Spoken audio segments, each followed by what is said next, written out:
మళ్ళీ ఒకసారి కామెంట్లు కూడా చూద్దాం మిత్రులారా, ఎంతమంది కామెంట్లు చేసిరో చూద్దాం ఒకసారి ఇవి కూడా. శంకర్ గారు, మీకు సత్యం చెప్తాను, మీకు గుర్తుందా, సరిగ్గా ఏడాది కింద ప్రొఫెసర్ గంటా చక్రపాణి గారితో మీరు ఒక ప్రోగ్రాం మొదలు పెట్టారు, తెలంగాణ ఉద్యమ పాఠాలని. అవి గమనించి రేవంత్ రెడ్డి ₹1,00,00,000 వాస్తవం. ఇది నాకు తెలుసు ఆ విషయం. మేము ఎట్లయితే స్టార్ట్ చేసిన ఉద్యమ పాఠాలని మేము మొత్తం తెలంగాణ ఉద్యమం మొత్తాన్ని చిత్రీకరిద్దాం అంటే మొత్తము ఒక డిజిటల్ బుక్ లెక్క తయారు చేద్దామని ప్రయత్నాలు చేసినాం. గంటా చక్రపాణి గారితో నేను 100 సార్లు ఫోన్లో మాట్లాడినా. సార్ ఎట్లా చేద్దాం సార్, నేను చేస్తా సార్, నాకు చేయాలని ఉన్నది మనము అని చెప్పేసి.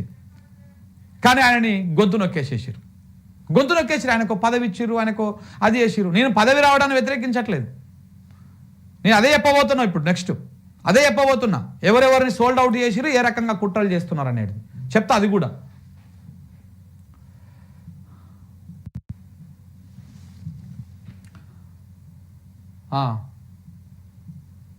ఒకసారి మిగతాయి కూడా చూద్దాం.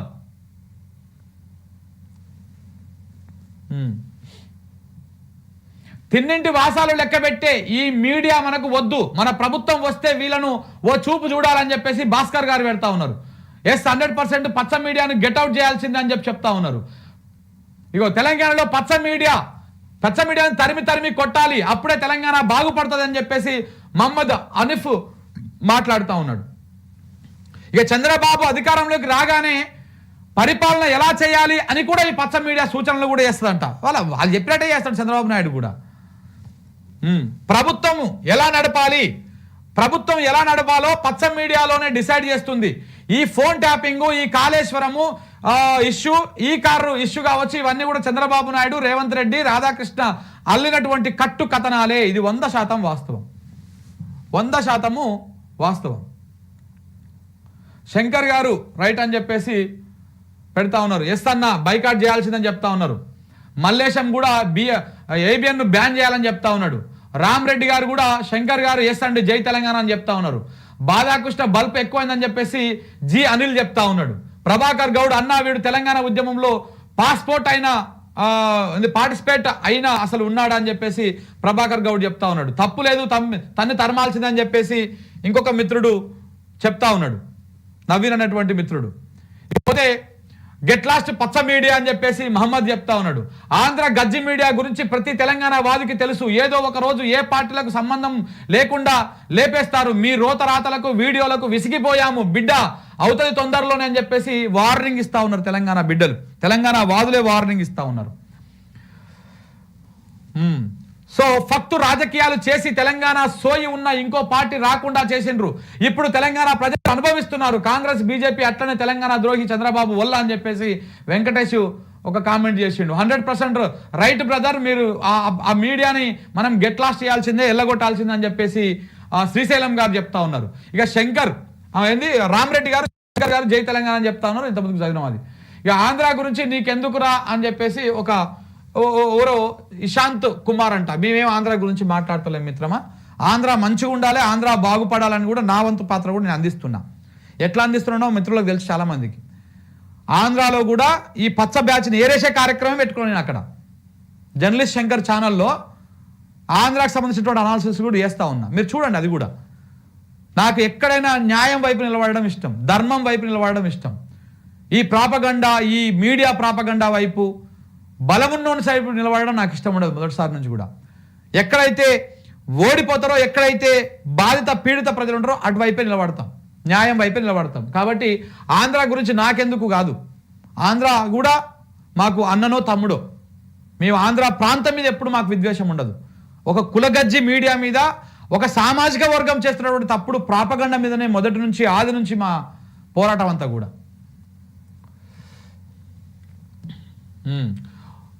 రాధాకృష్ణ గారు తెలంగాణ ఉద్యమంలో పార్టిసిపేట్ అయినా అంటాడు, ఎప్పుడు పార్టిసిపేట్ అయ్యిండు, అంతా నీరు గాల్చే ప్రయత్నాలు చేసినటువంటి రాధాకృష్ణ గారు ఇప్పుడు ఏదో మాట్లాడుతున్నాడంట. 100% అది వాస్తవము. తెలంగాణ సమాజం ఇప్పుడిప్పుడు తెలుసుకుంటుంది. పచ్చ మీడియాను తెలంగాణ నుండి బ్యాన్ చేయాలన్నా అని చెప్పేసి ఇంకొక సంతోష్ చెప్తా ఉన్నాడు. తీన్మార్ మల్లన్న టీం అంట, ఎందుకు వారి బట్టలు చెప్పుకుంటున్నావురా శంకర్ అని చెప్పేసి తీన్మార్ మల్లన్న ఈ బానిస కుక్కలు అనమాట ఇవి. ఇప్పుడు తెలంగాణలో నేను మొదటి నుంచి చెప్తా ఉంటా, తెలంగాణలో ఎప్పుడైనా గుర్తుపెట్టుకోండి, తెలంగాణ మీదకి ఇంకో పక్కోని పంపరు, మన మీదకి మనోన్నే పంపుతారు. ఇగో అట్లాంటి బానిసలలో తీన్మార్ మల్లన్న టీం అనేటువంటి ఈ కుక్కలు ఉంటాయన్నమాట. వీటిని మనం పెద్దగా పట్టించుకోవాల్సినటువంటి అవసరం లేదు. శంకర్ అన్న, మీరు లైవ్ తర్వాత ఒక 10 నిమిషాలు 15 నిమిషాలు టైం తీసుకొని కామెంట్లు చదివితే మంచి రెస్పాన్స్ వస్తుంది, కామెంట్లు పెట్టే వాళ్ళు కూడా ఇంట్రెస్ట్ వస్తుందని చెప్పేసి అంటున్నారు. తప్పకుండా డైలీ తీసుకుంటా, మీ కామెంట్స్ కూడా తీసుకుంటా. కొంచెం వాల్యుబుల్ కామెంట్స్ చెప్పండి. నేను చెప్పలేని విషయాలను కొన్ని మీరు అక్కడ గుర్తు చేస్తే నేను తప్పకుండా దాని మీద అనాలిసిస్ చేస్తా, 100% చేస్తా. దాంట్లో ఏం అనుమానం లేదు ఇవాళ నుంచి. ఎందుకంటే చాలామంది నాకు కూడా పర్సనల్గా మెసేజ్ పెడుతున్నారు, ఆ కిందంగా ప్రతి దాంట్లో పెడుతున్నారు, అన్న మా వర్షన్ తీసుకోండి, మా వాయిస్ వినిపించండి అని. సో కాబట్టి తప్పకుండా తీసుకుంటా, డైలీ తీసుకుంటా. ఏబిఎన్లో అక్షరాలు తిరగదోడాలి అంటే బ్యాన్ చేయాలి. పచ్చ మీడియాని తెలంగాణ ప్రజలు తరిమి కొట్టాలని చెప్పేసి ఆదిత్య సాయి చెప్తా ఉన్నాడు. మాణిక్యం అన్న కరెక్ట్ అని చెప్పేసి ఇంకో చెప్తా ఉన్నారు. శంకరన్న, మీరు దేనికి భయం లేకుండా ఇలాగే ముందుకు వెళ్ళాలి. అలాగే ప్రతిరోజు కామెంట్లు చదవండి. తెలంగాణ వాళ్ళ బాధలు పాటలకు అతీతంగా మీకు తెలుస్తుంది. బరాబర్ చదువుతాం మిత్రులారా. ఈ పార్టీ ఆ పార్టీ అనేది ఏ పార్టీకి సంబంధించిన విషయాలైనా మనం చెప్దాం, దాంట్లో అభ్యంతరం ఏం లేదు.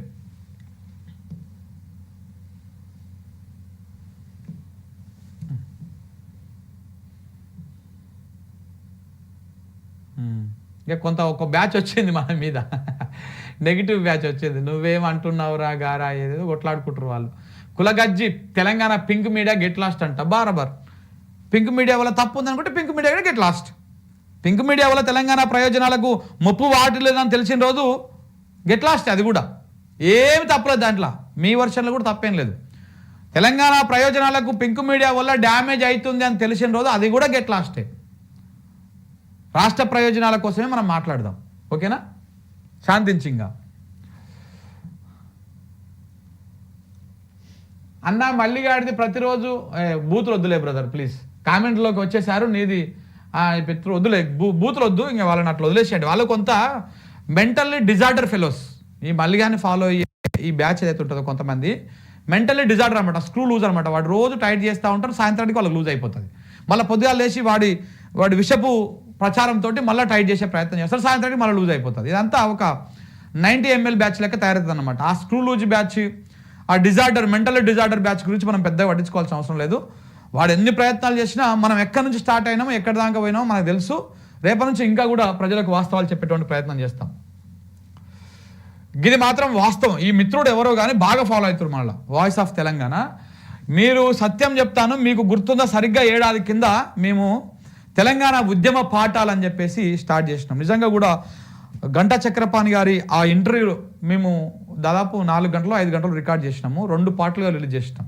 అన్ఫిల్టర్డ్ మళ్ళీ స్టార్ట్ చేస్తే అన్ఫిల్టర్డ్. నన్ను వర్క్ చేయని కూడా చాలా రకాల ఇబ్బందులు పెడతా ఉన్నారు వీళ్ళు, అంటే డిస్టర్బ్ చేస్తూ ఉన్నారు మైండ్ని. బట్ కొంత సెట్ చేసుకుంటున్నా, ఇప్పుడిప్పుడే సెట్ చేసుకొని మళ్ళీ స్టార్ట్ చేస్తా. ఎక్కడ ఆపేషను అక్కడనే స్టార్ట్ చేస్తా ప్రతిదీ. సో మనం అప్పుడే అనుకున్నాం ఉద్యమ పాఠాలు చెప్పాలని చెప్పేసి. మళ్ళీ కూడా నేను ప్రయత్నం చేస్తా. సరే ఆయన ఫేస్ కనపడకపోయినా కానీ ఆయన వర్షన్ని నా వాయిస్ రూపంలోనో ఇంకొక రూపంలోనో చెప్పేటువంటి ప్రయత్నం చేస్తా. నీళ్ళ సోయి ఉద్యమ పాఠాలు తప్పకుండా మనం చెప్తాం మన ఛానల్లో. న్యూస్ లైన్ అనేటువంటి ఛానల్లో మనకు చిల్లర వ్యూస్ కోసం మనం ప్రయత్నాలు చేయం. చిల్లర వ్యూస్ కోసం ఏ వార్త పడితే ఆ వార్త నేను చెప్పాను. ఛానల్లో మీరు చూడొచ్చు. ఒక నిబద్ధత ప్రకారమే ఉంటాము, ఒక లైన్ ప్రకారమే ఉంటాం. రైట్.